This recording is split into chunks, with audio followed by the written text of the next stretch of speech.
Is the man happy? Musajja musanyufu nnyo era naye alinze lunaku nga bwe watugamba.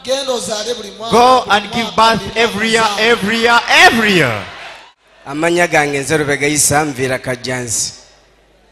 Musomba najja wana amazima ng'embeera eganye. Nyina obujulizi ndowooza bwa myaka 2 gwe mulundi ogusoose okujja okuwa obujulizi. Kuba mbadde nga nzijanga layini mpanvu nga nsemba. Ne leero nkyebaliza Mukama. Nyina obujulizi obw'omwaka oguwedde. Kuba najja wana amazima nga waliwo omukyalo obaali bamuyita Ana. Gwe nasinga okukwatamu awo ekibi yafa. Ne najja wano alinga nyambala enkofiira ya Kisiraamu. Nga ntya n'okutuula wano mu bantu nga ntuula eri waggulu saagala bandabe. Kati obujulizi obw'omwaka oguwedde amazima nembeera we yali ennemeredde obwe natuukira okujja wano. Bwe najja wano bizinensi zange zonna zaali zifudde nga ziweddewo. Kuba nayina emmotoka, nayina ekibanja, nayina piki, byonna nga biweddewo. Ne kati wenjogerera essaawa eno bizinensi yange enkola mbwe abaali banjogerera mu owino kati basirika bagamba bakasajja ako kalogerawa. Kuba bbe babyogera. Era bulijjo baŋŋamba naye gwe nga tetukulaba mu baabujulizi oba ebintu byammwe tebikola konze ekiseera bwe kiriba kituuse nja kubuwa. Nkiwa bandaba kuba babeerako nga balinda balabe. Where are they? Gye bali emikwano gyange gye tukola ffenna mu owino kuba nze ntunda ngatto. Are there people that mikwano watch gyange no wino? babeerayo era nga bateze TV bwe baabazeeyo ewaabwe naddala Friday. Nga baagala nnyo okundaba kuba bali tebandabanko mu bujulizi. Ne mbagamba ekiseera bwe kiriba kituuse mujja kundaba.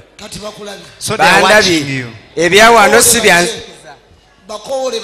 Call them to come here. waliyo Midu, waliyo waliyo Namakula, waliyo Aida, waliyo Muzafaru. Era abo banjogeera nnyo bagamba obujulizi bwa wano balimba si bituufu. Ne mbagamba bwe muba mwagala mujje nammwe mwerabireko. Nze ekyamazima mukunakwatire kuba okujja wano embeera yali eganye. Ng'obulamu bwange ndowooza nakukyakwesaanyaawo. Ne mukyala wange ye yankakiriza engeri gye nali omusiraamu nga bw'obimanyi. Natuuka ne ŋŋamba akanjatule n'obusiraamu mbwesonyiwe ne mbuvaamu. Kikubire engalo eza. Am I thankful for it? Kati olabira ddanga waliwo enjawulo y'amaanyi. You see it in enjawulo yo weeri ddala pasita. Kuba omulimu gwange gutambula nze ntunda ngatto era banneewuunya. Genda buli oluuki obeere ng'okulaakulana. Go each day that comes you prosper every now and then. Kiki olifa tuweerabireko? What is it that you cannot forget in your life? Pastor nebaza Mukama ku lw'obulamu bwange maze ebbanga lya myaka nga 3 nga nwanyisibwa abalabe. Naye nebaza Mukama kubanga nkyali mulamu. Ate ekirala pastor nyina ekizibu kati bwe nkutunulako mpulira ekizibu nga njagala kufuluma mu kanisa. Inze. Aye. Oba oyagala kufuluma mu kanisa. You want to go out of the church. Bw'ontunulako oba oyagala Once you look at me, you want to go out of the church. Kiki. Which problem is it? Faanana nga kikenkenge. Am I looking like a Faanana nga chimpanzee. like a gorilla? Chichi. Munnanga ate siri mubi nnyo. I'm not so ugly to that extent. Emisinga nantondo. Now. Gamba nti eddogo liddeyo okyerya. Witchcraft, go back. Genda Mukama bizeeyo. Go and the Lord send them back.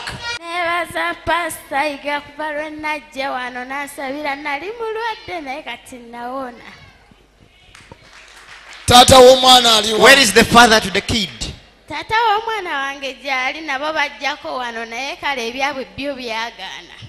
Naye ebibyo byakola. But your things worked out. Gwe olina okukkiriza. You had faith. Mukama akola ebisinga. Go and Lord perform more than that. Ebisigadde birekere Mukama. Leave the rest for the Lord. Kiki olifa tuweerabireko? What is it that you cannot forget in your life? Bamtamani nagenda Esperance. Ndi muwala Munyarwanda. Nebaza pastor iga okunsabira nga nfuna omwana. Ndowooza mwena mumulaba. Yajjanga kyekizibu kye. She came, that was her problem. Ng'anoonyeza omwana. Looking for the kid, but all in vain. Right now. Kakati one. Ye mama baby. She's a mother to a young one. Nazaala omwana omulenzi. Kati amazima afaanana na tattawe. Yeah, that is true. I've already seen. Even in the kind of blinking. The kid is not talking. Naye mbadde nkusaba onsabire omwami wange mbeere naye. God the Lord should you sit together, you and the husband, no one to separate both of you. Nebaza Pastor Jengo yatusiga wana amafuta n'agamba buli muntu eyesiza amafuta agenda afuna kyabadde tasuubira.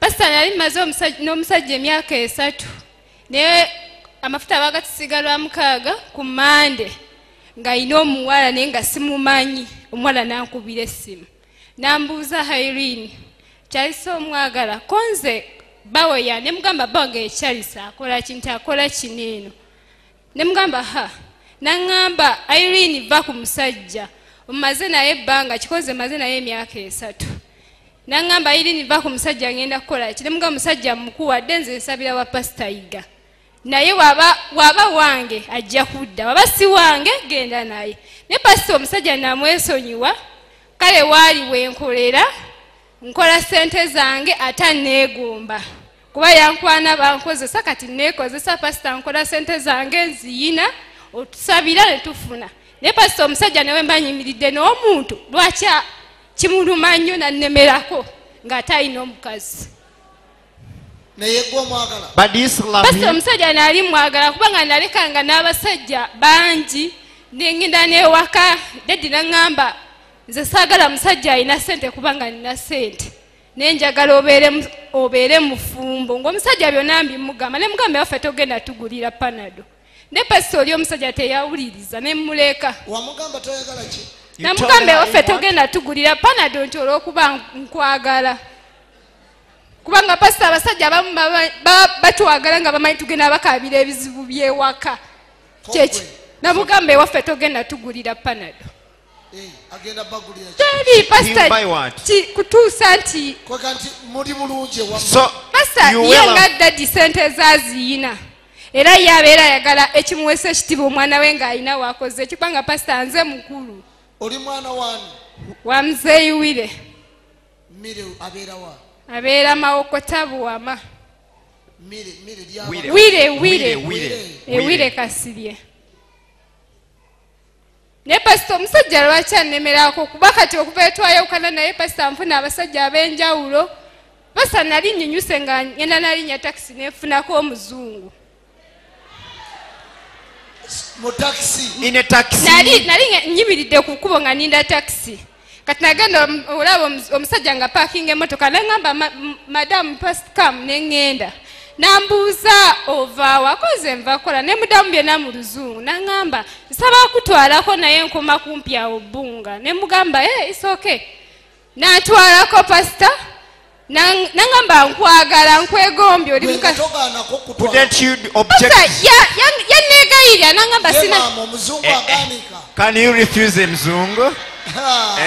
pastor yanneegayirira bambi yakwegayirira and they had that pass upon you for him. Pastor nangamba mpe namba y'essimu ne mugamba sina simu nangamba tekisoboka nemugamba kale namba y'essimu njagikuwa naye wawonsanze wenkola nangamba kankuwa $2 ompe namba y'essimu pastor nenkwata enamba y'essimu nengimuwa kati nankubirako kati enamba y'essimu yagigula $2. So he bought the number of $20,000 or Uganda shillings.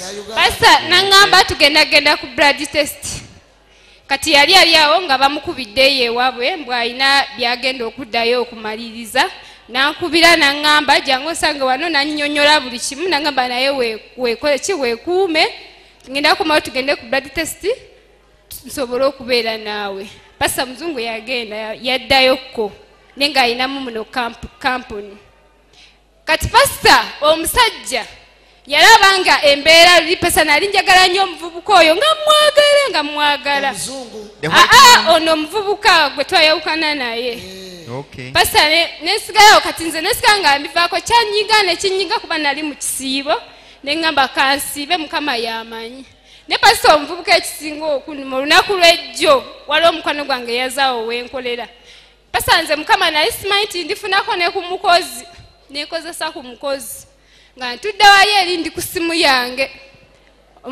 omulenzi nadde wali ebbali nayimirira natunula omuvuka gwe nadde ntudde naye natunula pasita toka pasita alina omukazi ewaka omukazi kenyini yeyanegambye aye omulenzi natya okukiŋŋamba tino Irene oba kino na kino kati muganda yajja nangamba muura tukwegayidde tofuna musajja mulala fe tukwagala naye oli yazze nje sitibali basoma naye ne muganze sikyayagala abasajja nabangi abankwana naye pasa njagala onsabye bwaba wange akomewo bwaba si wange ajjeyo omutima ogugwe kati ate omuzungu. How about the white man? asa enewe ne wabanga omuzungu gyali naye ate tasinga munayuganda muno kubanga aba agenda kumala okuzaalamu addeyo wadde osigala ofuna kati pasita simanyi kyakola pasita naye efuna abasajja bangi. Dayo tule. Genda mukama kuwa omuntu omutuufu. Go and the Lord give you the rightful person. Kiki olifa tuweerabye. What is it that you cannot forget in your life? Pastor nsaba mukama akumye